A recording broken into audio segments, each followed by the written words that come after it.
Assalamualaikum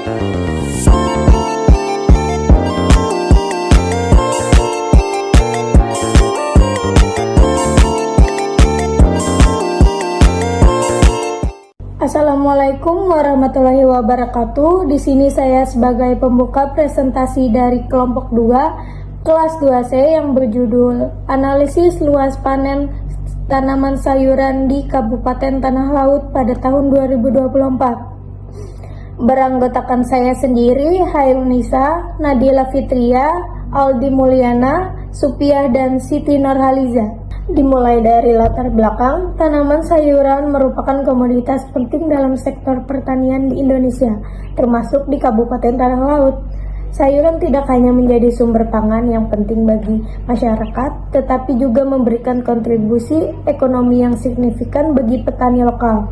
Kecamatan-kecamatan yang ada di Kabupaten Tanah Laut memiliki potensi besar untuk produksi sayuran karena kondisi tanah yang subur dan iklim yang mendukung. Namun, untuk memaksimalkan potensi, diperlukan analisis yang mendalam mengenai luas panen tanaman sayuran.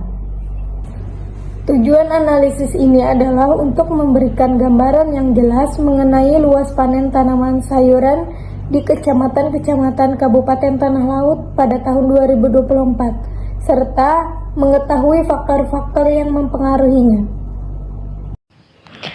Metode penelitian sumber data dalam penelitian ini, sumber data utama adalah Badan Pusat Statistik atau BPS. Kalimantan Selatan. BPS Kalimantan Selatan menyediakan data statistik yang relevan mengenai berbagai aspek pertanian di daerah tersebut. Data yang diperoleh mencakup laporan tahunan, survei, dan data statistik yang dihasilkan dari kegiatan pengumpulan data, lapangan, dan administratif. Laporan BPS memberikan informasi penting tentang luas panen, jenis tanaman sayur, serta faktor-faktor yang mempengaruhi hasil pertanian di Kabupaten Tanah Laut. Teknik pengumpulan data. Dalam laporan ini, teknik pengumpulan data yang digunakan adalah dengan mengakses dan memanfaatkan data sekunder yang diterbitkan oleh BPS Kalimantan Selatan, dan data tersebut diperoleh dari laporan tahunan dan publikasi yang tersedia melalui situs resmi BPS atau arsip publikasi BPS. Teknik ini melibatkan 1. Mengunduh laporan tahunan dan dataset yang relevan dari situs web BPS, termasuk data mengenai luas panen sayuran di Kabupaten Tanah Laut. 2. Menganalisis dokumen dan tabel yang disediakan dalam publikasi untuk mengekstra informasi yang diperlukan seperti luas panen, jenis sayuran, dan data terkait lainnya. 3. Memeriksa konsistensi dan keakuratan data yang diperoleh dengan membandingkannya dengan sumber-sumber lainnya jika tersedia, untuk memastikan bahwa informasi yang digunakan dalam analisis adalah valid. Populasi dan sampel. Dalam konteks laporan ini, populasi yang dianalisis adalah seluruh data pertanian sayuran yang dilaporkan oleh BPS untuk Kabupaten Tanah Laut. Karena data yang digunakan adalah data yang agregat yang diterbitkan oleh BPS, tidak ada pemilihan sampel secara langsung dari populasi. 1. Populasi. Semua data yang mencakup luas panen dan hasil pertanian sayuran di Kabupaten Tanah Laut yang dilaporkan oleh BPS dalam periode waktu tertentu. 2. Sampel. Data yang dipilih dari laporan tahun BPS untuk periode 2024 yang mencakup total luas panen sayuran, jenis tanaman, dan hasil panen di Kabupaten Tanah Laut. Tabel data. Tabel luas panen tanaman sayur menurut kecamatan di Kabupaten Tanah Laut. Kecamatan Panyipatan, kacang panjang 20, cabai 40, tomat 30, terong 19, ketimun 18. Takisung, kacang panjang 44, cabai 35, tomat 24, terong 45, ketimun 32. Kurau, kacang panjang 5, cabai 14, tomat 5, terong 5, ketimun 4. Bati-bati, kacang panjang 12, cabai 20, tomat 3, terong 9, ketimun 10. Tambang ulang, kacang panjang 12, cabai 17, tomat 11, terong 11, ketimun 11. Pai hari, kacang panjang 20, cabai 19, tomat 16, terong 27, ketimun 16. Bajuin, kacang panjang 16, cabai 42, tomat 15, terong 17, ketimun 16. Batu Ampar, kacang panjang 25, cabai 50, tomat 24, terong 29, ketimun 25. Jorong, kacang panjang 24, cabai 27, tomat 3, terong 5, ketimun 6. Kintab, kacang panjang 27, cabai 14, tomat 9, 10, terong, ketimun 3. Distribusi frekuensi, grafik, dan diagram. Distribusi frekuensi sendiri membantu dalam memahami pola data termasuk frekuensi kemunculan nilai-nilai tertentu. Hal ini penting untuk mengidentifikasi pola atau anomali dalam data yang dapat mempengaruhi interpretasi statistik lebih lanjut. Dalam distribusi frekuensi ada interval, frekuensi, nilai tengah, nilai tepi, frekuensi relatif, frekuensi presentase, frekuensi kumulatif less than, dan frekuensi kumulatif more than. Untuk mencari interval yang kita harus cari, yang pertama adalah kelas. Jumlah kelas ditentukan dengan 2K lebih dari N. N di dalam data tersebut adalah 50. Jadi 2K lebih dari 50. Kita temukan K-nya adalah 6. Setelah itu menentukan interval kelas. Interval kelas ditentukan dengan H-L per K. H itu adalah nilai data tertinggi dan L adalah nilai data terendah. Didapat dari data H-L sama dengan 50 dikurang 3 per K. K-nya itu jumlah kelas yang sudah didapat tadi, yaitu 6.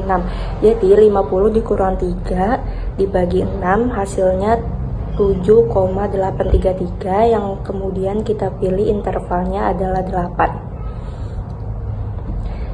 Setelah itu kita susun intervalnya. Jadi kelas pertama ada 3 sampai 10. Setelah itu kelas kedua ada 11 sampai 18. Kelas ketiga ada 19 sampai 26. Kelas keempat ada 27 sampai 34. Kelas kelima ada 35 sampai 42, dan kelas terakhir atau kelas ke-6 ada 43 sampai 50. Kemudian kita cari jumlah frekuensi dari masing-masing kelas. Didapat kelas pertama frekuensi 13, kelas kedua frekuensi 15, kelas ketiga frekuensi 10, kelas keempat frekuensi 6, kelas kelima frekuensi 3, dan kelas ke-6 frekuensi 3. Setelah itu kita menentukan nilai tengah. Nilai tengah didapat dari LCL ditambah UCL dibagi 2, yaitu 3 ditambah 10 dibagi 2 hasilnya 6,5. Begitu seterusnya untuk kelas-kelas berikutnya. Nilai tepi kita dapat dari batas bawah masing-masing kelas dikurang 0,5. Contohnya 3 dikurang 0,5 sama dengan 2,5. Begitu pula untuk kelas-kelas selanjutnya. Frekuensi relatif didapat dari FKI per N. FKI itu jumlah frekuensi per kelas dibagi jumlah data. Contoh untuk kelas pertama frekuensi ada 13 dibagi jumlah data 50, hasilnya 0,26, dan begitu pula kelas selanjutnya. Untuk frekuensi persentase didapat dari frekuensi relatif dikali 100%. Jadi 0,26 dikali 100% sama dengan 26%.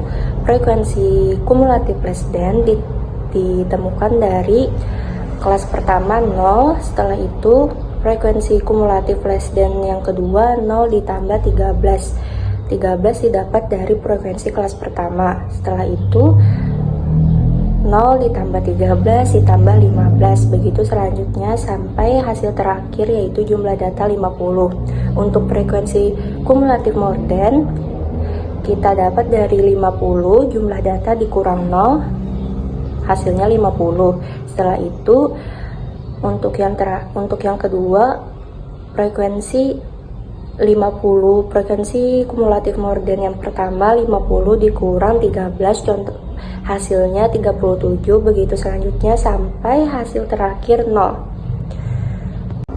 Lanjut untuk mean data berkelompok. Mean atau rata-rata data berkelompok, kita memerlukan interval, frekuensi, nilai tengah.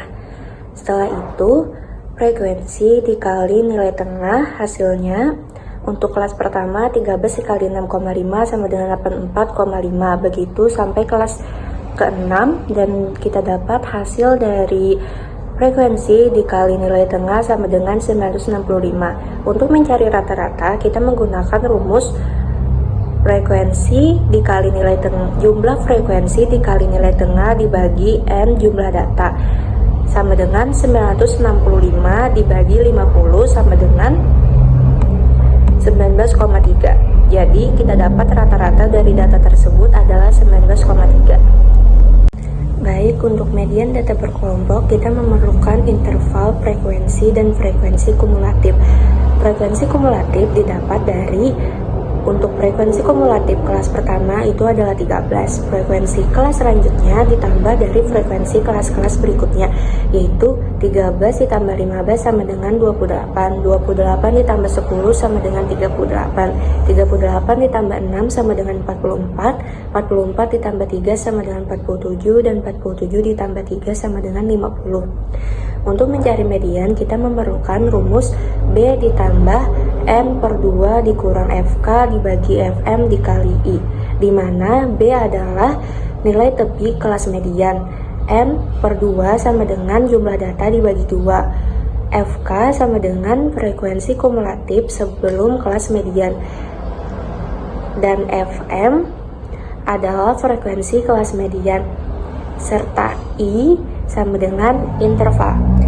Jadi karena jumlah data adalah 50 dibagi 2 sama dengan 25. Jadi kita menghitung frekuensi, ternyata median terdapat di kelas nomor 2 yang memiliki interval 11 sampai 18. Jadi kita masukkan nilai tepi dari kelas kedua sama dengan 10,5 ditambah jumlah data dibagi 2 sama dengan 25 dikurang frekuensi kumulatif sebelum kelas median adalah 13 dibagi frekuensi kelas median sama dengan 15 dikali interval adalah 8. Dan kita dapat hasilnya sama dengan 16,9. Lanjut untuk modus data, kita memerlukan interval dan frekuensi yang sudah kita dapat dari distribusi frekuensi tadi. Jadi untuk mencari modus kita menggunakan rumus B ditambah B1 dibagi B1 ditambah B2 dikali P, di mana B adalah batas bawah kelas modus ditambah B1 sama dengan frekuensi kelas modus dikurang frekuensi sebelum kelas modus, dan B2 sama dengan frekuensi kelas modus dikurang frekuensi setelah kelas modus dikali P. P sama dengan panjang interval.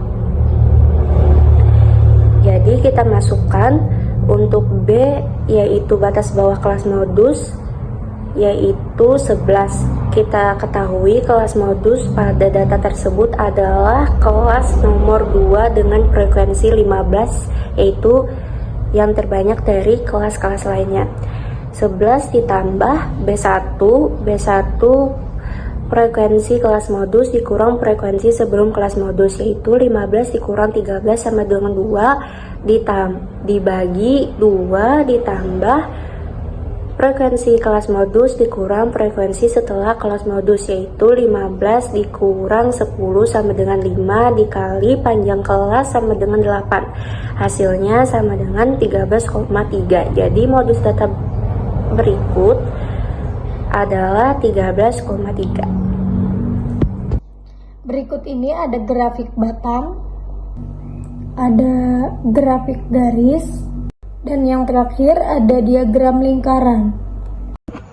Statistika deskriptif menyajikan data frekuensi kumulatif untuk interval-interval tertentu. Tabel ini membantu dalam memahami bagaimana frekuensi data terakumulasi di sepanjang interval yang berbeda. Berikut adalah penjelasan untuk setiap kolom tabel.